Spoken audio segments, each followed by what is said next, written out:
जंगली कैदियों ने कैद खाने में नंगा नाच मचा दिया था जब उनको जिंदगी में पहली बार ज्योमेट्री बॉक्स मिला। इनको समझ नहीं आया कि इसका करना क्या है। उसमें से प्रकार निकाल के बोतल के ढक्कन में छेद कर रहे हैं, फिर उसके अंदर से पानी पी रहे हैं।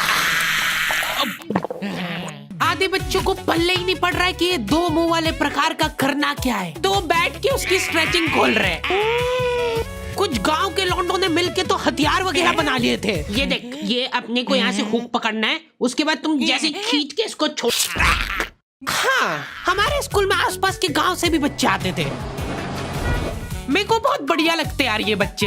इनको तुम इनके बैग से ही पहचान सकते हो कि ये तो गांव से, क्योंकि इनके बैग की सबसे आगे वाली जेब में से हमेशा तेल टपकता रहता है। ये लोग लंच के नाम पे एक अचार की चीर और 3 पराठे भर के लाते थे स्टील के डब्बे में, जो रोज लीक कर रहा है। और ये लोग रोज अचार कैसे खा ले रहे हैं। ये लोग स्कूल की बस में ही आते थे, जिसका ड्राइवर था अब्दुल और कंडक्टर रफीक। अब्दुल और रफीक मिलके बसें ड्रिफ्ट करवा देते थे। जान दो, चलो उतर जाओ, आ गया स्कूल। रफीक की स्पेशलिटी थी कि जहाँ से बस निकल ही नहीं सकती वहाँ से भी निकलवा देता था। हाँ, आंदो आएगी, निकलेगी। इतनी जगह में तो 4 बसें पार्क हो जाएंगी। हाँ, जान दो। बस। अब्दुल और रफीक बहुत डेडिकेशन के साथ काम करते थे। बारिश में गांव में बाढ़ आ गई है। गांव वाले बेचारे घर से बाहर नहीं निकल पा रहे हैं। बच्चों ने स्कूल की ड्रेस पहनी थी, वो वापस से खोल दी कि ऐसे मौसम में तो कहाँ ही जा पा रहे हैं स्कूल। इधर अब्दुल और रफीक बस लेके आ गए बाढ़ में। आराम से निकलेगी, आराम से। चलने दो। इतनी मेहनत करके जब ये सब स्कूल पहुंच रहे तो पता चल रहा है कि बाढ़ के कारण स्कूल ही बंद है। मेरे को बहुत पसंद है ये बच्चे, क्योंकि ये पढ़ाई को ज्यादा सीरियसली लेते ही नहीं है। ये लोग सारे सब्जेक्ट की एक ही कॉपी बना रहे हैं। टीचर ने कवर चढ़ाने का बोला तो न्यूज़पेपर में लपेट के लिया रहे कॉपी को। ये लो, चाय के कप के निशान दिख रहे यार उस पे। बेटा पेपर तो ढंग का लपेट के लाते। 120 पन्ने की कॉपी में 5 पार्टीशन कर रखे इन्होंने अलग अलग सब्जेक्ट के, और उसमें भी छोटा लिख रहे ताकि कॉपी नहीं भराए। और ऐसा नहीं है कि इनके पास पैसे नहीं है कॉपी लाने के। इनके गांव में इनकी इतनी जमीन है ना कि ये लोग जमीन बेच के अक्खा स्कूल खरीद सकते हैं। वो अलग बात है कि इनको इनकी जमीन का हिस्सा अभी तक मिला नहीं है, क्योंकि चाचा और पापा के बीच में घनघोर मनमुटाव है। दोनों को ऐसा लगता है कि इसने मेरे को धोखा दिया है। धोखेबाज, साथ में मत बोल। देख, मैं यहाँ पे फालतू बात करने नहीं आया हूँ। बात एकदम क्लियर है, मेरे को मिलनी चाहिए पूरी प्रॉपर्टी। अच्छा ठीक है, सबसे पहले तो तू औकात में रहे। तू रहे औकात में। अरे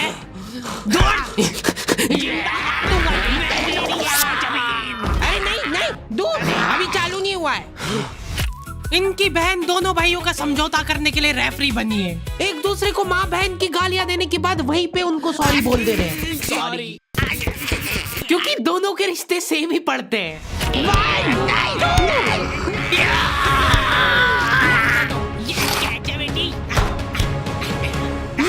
जीत गया। ये देख कोर्ट कचहरी में मिलेंगे अब।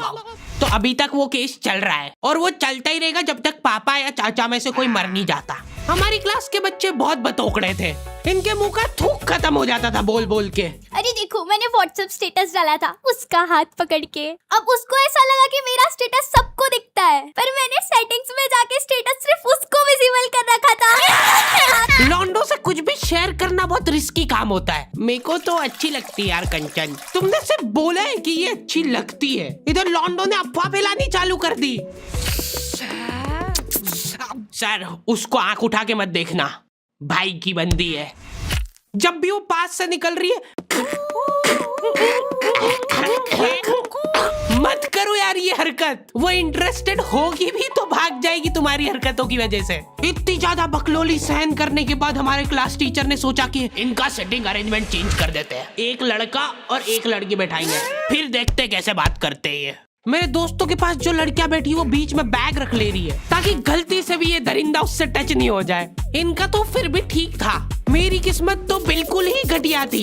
जब तक मेरा नंबर आया लड़कियां ही खत्म हो गई हमारी क्लास की। अच्छा ठीक है, तुम अकेले बैठ जाओ।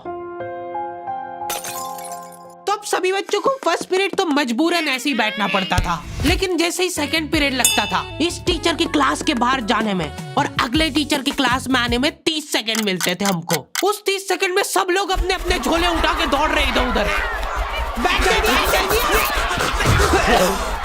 जैसे ही अगला टीचर क्लास में आया, बेटा तुम सब हाफ क्यों रहे हो, तो सेकंड पीरियड में सब अपने दोस्तों के पास पहुंच जाते थे। लेकिन लड़कियों को उतनी भी सब्र नहीं है, उनको फर्स्ट पीरियड में भी बात करना है। व्हाट्सएप स्टेटस जो था वो सिर्फ उसको दिखा।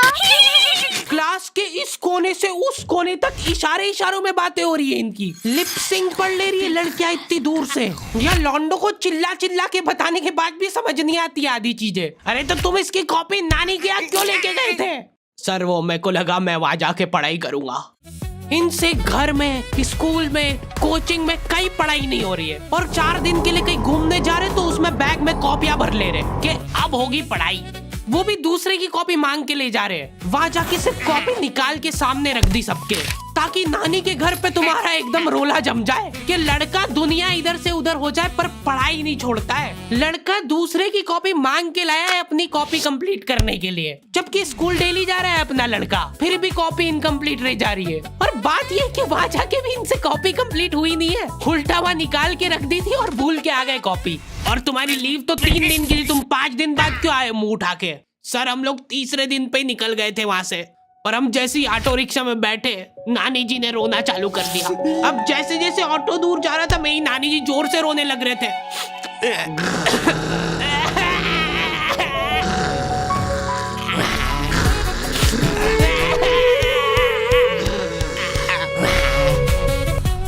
एक पूरा दिन तो इसमें हो गया सर हमारा।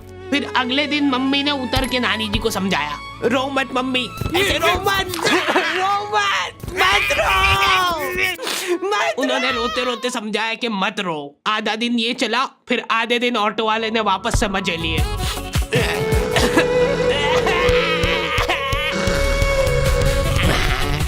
बहुत हरामखोर टाइप बच्चे आते थे हमारे स्कूल में। हमारी क्लास के कुछ बच्चों को जने क्या चुल मची कि स्कूल में फोन ले जाते हैं और वॉशरूम में जाके वो फोन में गाने चला के झुंड बना के नाच रहे हैं।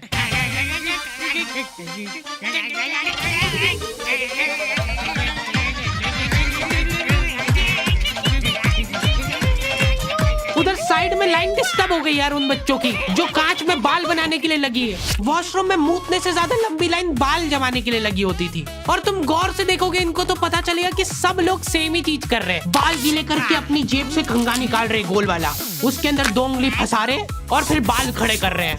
और बाहर निकलते से सारे टीचरों ने घेर रखा है इनको, क्योंकि इतने जोर जोर से गाने बजा के नाच रहे थे ये लोग। किसके पास है फोन जल्दी से बता दो। मैम ऐसा कुछ नहीं, हम तो मुंह से गा रहे थे। किसी से भी पूछ, मैम इसके पास ही है फोन, हमको छोड़ दो, हम तो सिर्फ बाल जमा रहे थे। तुम कुछ कांड करते हुए पकड़ा जाते हो तो तुम्हारा दिमाग चलना ही बंद हो जाता है एकदम। इनसे पूछ रहे कि बताओ बेटा क्यों लाए तुम स्कूल में फोन? मैम वो यूट्यूब से पढ़ाई करने के लिए। स्कूल में?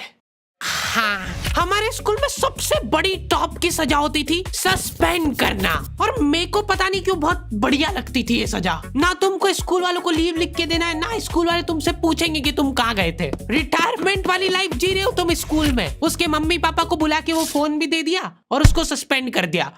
अब वो बच्चा घर पे बैठ के आराम से फोन चलाता है और अपना जीवन खुशी खुशी बिताता है। उसके घर में सिर्फ 2 ही रिटायर्ड लोग हैं, एक उसके दादाजी और दूसरा वो।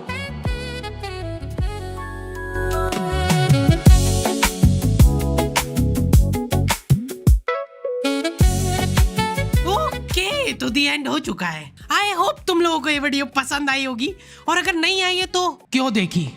हरी भाई कम से कम 1 घंटे की वीडियो बनाया करो। वीडियो कब चालू होती कब खत्म होती पता ही नहीं लगता है। बात ठीक है, पर ये एनिमेशन बनवाते बनवाते मेरी जेब भी कब खाली हो जाती है वो पता नहीं लगता है मेरे को। इसीलिए ये वाली वीडियो के लिए हम लोग एम रख रहे हैं सिर्फ 15,000 कमेंट का। जो भी वीडियो डालने के 1 घंटे के अंदर कमेंट करेगा उन सबको मैं पर्सनली रिप्लाई करूंगा बैठ के। बस सब हो गया है, वीडियो वगैरह सब बन गई है, मैं बैठ के यही काम करूंगा। और अगर तुम लोग ये कंप्लीट नहीं कर पाए तो मैं समझ जाऊंगा कि तुम में वो पहले वाली बात नहीं रही। मिलते हैं नेक्स्ट वीडियो में।